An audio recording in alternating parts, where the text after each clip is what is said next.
Une sécurité au sein de l'AES gérée désormais par les forces de défense et de sécurité nationale aux besoins mutualisés au sein de l'Alliance.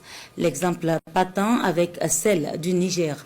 Les commentaires du lieutenant Bangaré Mamassani et le lieutenant Abdul Wahid Bagui.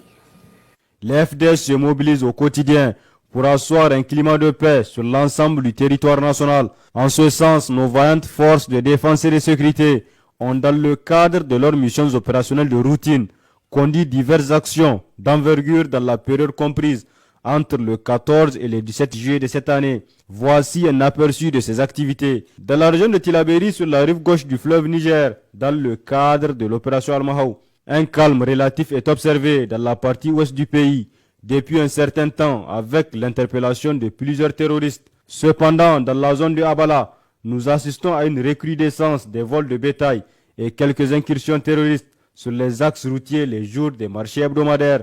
Le 16 juillet dernier, un élément du poste militaire de reconnaissance de Inates, en patrouille dans la zone, s'est accroché à une dizaine de terroristes à proximité d'un campement. Ce contact s'est conclu par la neutralisation d'un terroriste et la saisie de 2 armes. Aucun dégât n'est à signaler dans nos rangs. Malheureusement, le reste des terroristes a pu s'exfiltrer. En outre, la veille, un terroriste ayant placé un engin explosif improvisé à la relève descendante du dit PMR a explosé avec sa propre mine en cherchant à la désamorcer. Dans la même région, sur la rive droite du fleuve Niger, dans le cadre de l'opération NIA, des patrouilles effectuées en début de semaine autour de Goundey, près de Dargol et dans la zone de Bankilare, ont permis de neutraliser 13 terroristes et d'en arrêter 29 autres.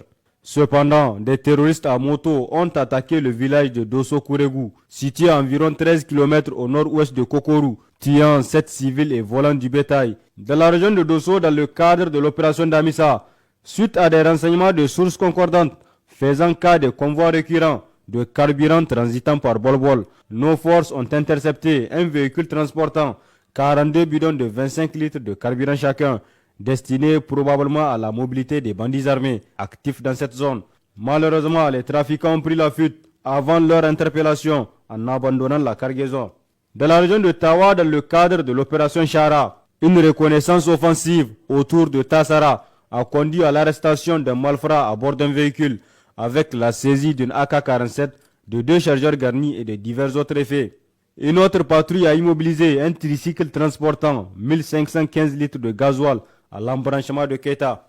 Dans la région de Zender, au sein de la zone de défense numéro 3, dans le cadre de la lutte contre la contrebande, une opération menée en début de semaine à Zender s'est soldée par la saisie de plus de 2300 cartouches de cigarettes de diverses marques.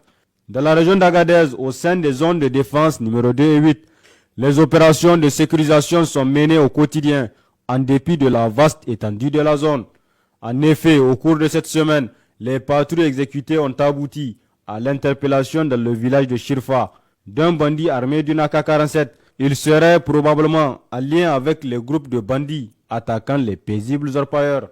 Lors d'une patrouille opérée cette fois-ci dans le secteur de Asamaka, 4 individus de nationalité étrangère ont été capturés à bord de 2 véhicules Hilux transportant des explosifs et des détonateurs.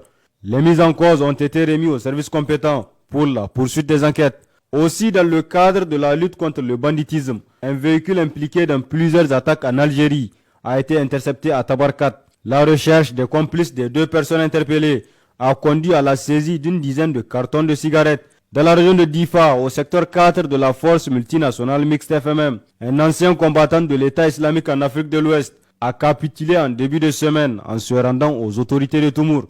Lors de sa reddition, il a remis une arme AK-47 munie de 2 chargeurs garnis, ainsi que du matériel destiné à la fabrication d'engins explosifs improvisés. Dans le secteur de Niamey, dans le cadre de l'opération Kinshasa, une opération coup de poing a été initiée pour contrer la prolifération des points de vente de carburant de contrebande. Cette action a permis d'interpeller 21 individus et de confisquer 1225 litres de carburant ainsi que divers accessoires. De telles opérations se poursuivront pour assainir la capitale et éviter que ce carburant ne soit acheminé aux terroristes. Les contrevenants s'exposent à la rigueur de la loi.